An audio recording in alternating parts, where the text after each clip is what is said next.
What's up, yo? How y'all doing? Good to hear. So, the last video I posted was talking about the Oklahoma City Thunder and their offseason. And now we're on to the Cavaliers. Going across the rankings, the standings. Bouncing like I'm playing Pong. The Cavs were disappointing, to say the least. They were disappointing because, and obviously, how many games did they win? The Cavaliers in last season, they won 64 games. To put that in perspective of how good that is, they won 4 less than the Oklahoma City Thunder, the finals winners, and they won 3 more than the Boston Celtics, the previous finals winners. So the pace they were going, the Cavs were looking unstoppable. They were looking like they were going to be an elite playoff team who's going to make a deep run. Now, obviously, that didn't happen. Granted, the Pacers went on a legendary run, one to be remembered for long after all of us are passed, right? Hopefully, at least. Hopefully people don't just remember the Thunder winning it and the Pacers were just another team they beat. But the Cavs just looked way too good to be bounced in the second round. When it happened, everybody was like, well, what do they do? You know, how do they get out of this situation where looks like they're on the verge, but they don't just have it figured out quite yet. They're missing some kind of piece. What is that piece they're missing? Let's dive in. So first, let's talk about the draft, right? I just looked it up. I didn't actually watch the draft, so cut me some slack. I don't really know much about college basketball either, but we'll see.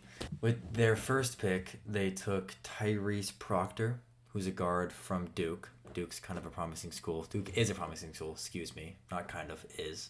And then with their second pick, bear with me here, this is a foreign name, Saliu Niang. It says he's listed at guard forward. Not too sure where they're going to play him. Not too sure why they picked 2 guards to then trade for. We'll get to that. So Proctor, their first guard, shot. So I'm looking at my screen to see the stats and everything. Proctor shot 40% from 3 last year.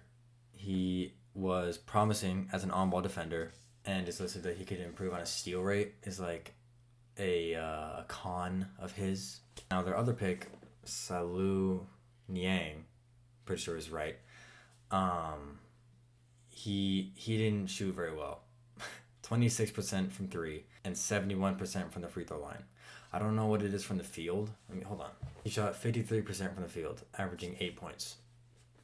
Now, picking 2 guards for them, I don't really understand why they would do that, right now at least. Because as of now, they still have Ty Jerome. They obviously still have Darius Garland. They obviously still have Donovan Mitchell. Devontae Green, they have good enough guard play. I don't understand. I guess, maybe just taking a swing. Because they're good enough to take a swing in the draft. Okay, I'm catching on now.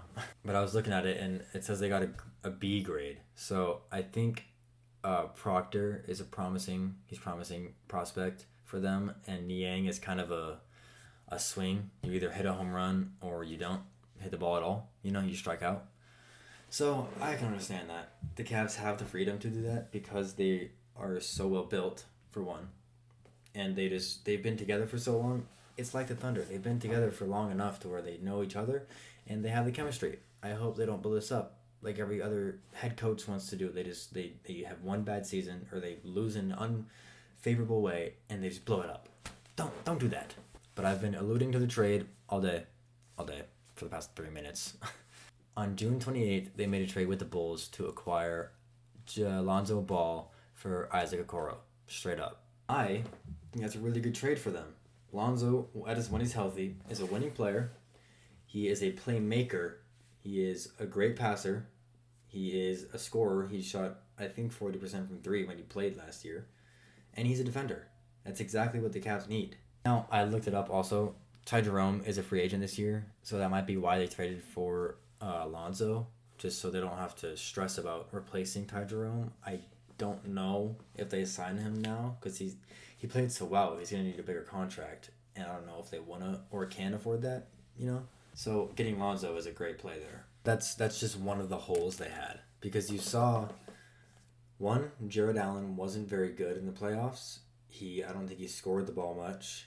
He couldn't score the ball much. He was lackluster on defense when in the regular season he was one of the anchors along with Evan Mobley, who obviously won DPOY.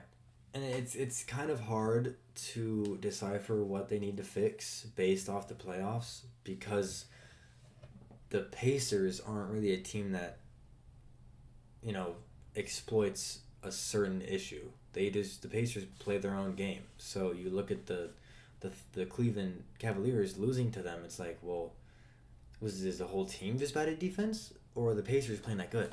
Now, I don't think the Cavs, if they do take a step back this year, it will be a small step, right? It's not going to be anything major. I think they keep this squad together, besides obviously Ty Jerome, which is kind of a bummer, but this whole second apron thing is just, it's annoying. And obviously you want to try to avoid that as much as you can, so that's why you got to dump off some players, make a trade, all that good stuff.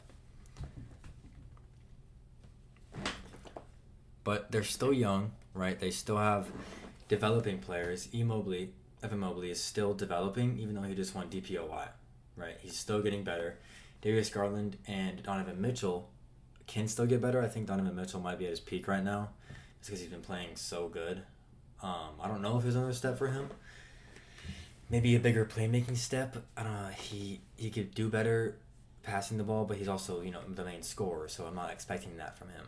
But obviously they got hurt in the playoffs. Garland, he hurt his toe, and then everybody was like, well, why aren't you playing? It's just a toe. And then he went and played, and now he's out for longer. Don't test your injuries, right? Your body knows better. But they're still learning to get the chemistry. Even though it was so good last year, it could still be better with the whole team, really. And one thing I think they could use is more reliable bench scoring. I'm not sure if they keep DeAndre Hunter on the bench. I don't know if they changed it either. I don't remember. But if they do start DeAndre Hunter, the bench is going to be lackluster on offense. Now you do have Max Strus on the bench if DeAndre Hunter is starting. You have Lonzo Ball, who can play make, who can shoot the ball. You have Tristan Thompson, who's a good center. He's not a great center. You got Sam Merrill, you got Dean Wade. They have decent to good offensive players on the bench, and the defense is iffy. You know, it's just so the depth is what they could improve on. It's not like a necessary improvement but I feel like the Pacers ran him out of the gym. I mean, the Pacers were so deep that when the Cavs put in their secondary lineup, it was you know, hard for them to compete. I have to dive into the market more to really figure out who is available, who's not. But at this point, Luka got traded. Who isn't available? But this is their year, right? If they want to make a run to the finals, this is the best year they could do it. The East is weak, right? The East is wide open with the Jason Tatum injury. The Celtics are gone. The Tyrese Halliburton injury. The Pacers are gone. Dame is injured. It's just going to be Giannis. You know, he's not gone because they still have Giannis, but they're definitely not the same team they were. I mean, the top four seeds are going to be the Knicks, the Pistons, the Magic are up there. I'm forgetting one team, but that's what we're not talking about. Oh, the Cavs. The Cavs are up there, number one seed. But this is the year for them, right? This is the year that they would want to go all in if they're going to make a big trade to get something going.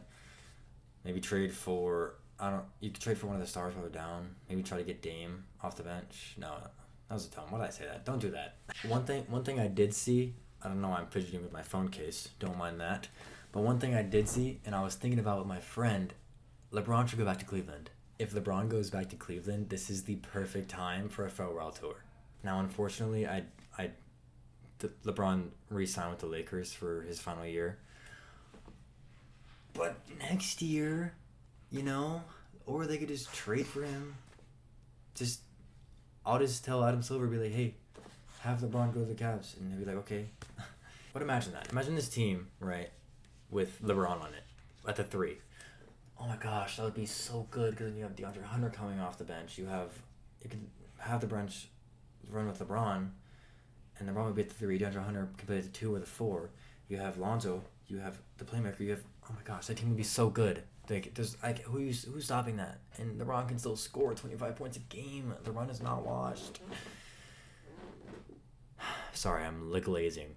But the Cavs are still a good team, right? They lost to the Pacers, who were almost the champions, so you can't be too upset if you're a Cavs fan. You can, because you expected them to go to the finals. And they didn't, but they lost to the team that went to the finals.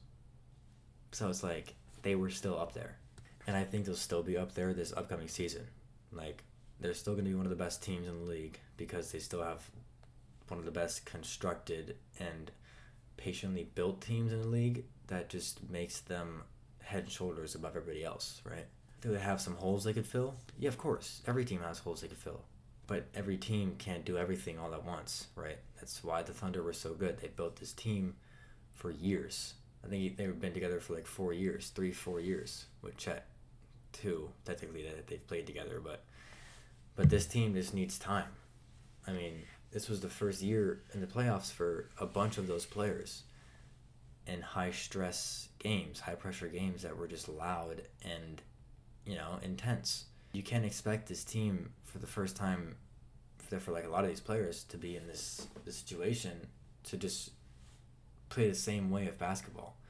Now, next year, when they go back, they're going to go back. I think they'll be more ready. They'll be better equipped. They won't freak out, right, in the pressure situations. They'll keep playing their same brand of basketball, which is the most important thing you can do in basketball. It's also getting darker. I just realized it probably looks like the sun is moving at a rapid pace. It's just setting. But yeah, that's what I think about the Cavs this year. Their offseason, how they did last year, what they're going to do this year. Let me know what you think. Let me know how I can improve the videos. Of course, I want to hear your guys' opinion. Let me know what you guys think the Cavs are going to do. Who your favorite team in the basketball is. In the basketball. Yeah, I appreciate you guys for watching. Hopefully you guys had a blessed day. And I'll catch you in the next one tomorrow. I'll see you guys tomorrow. Peace.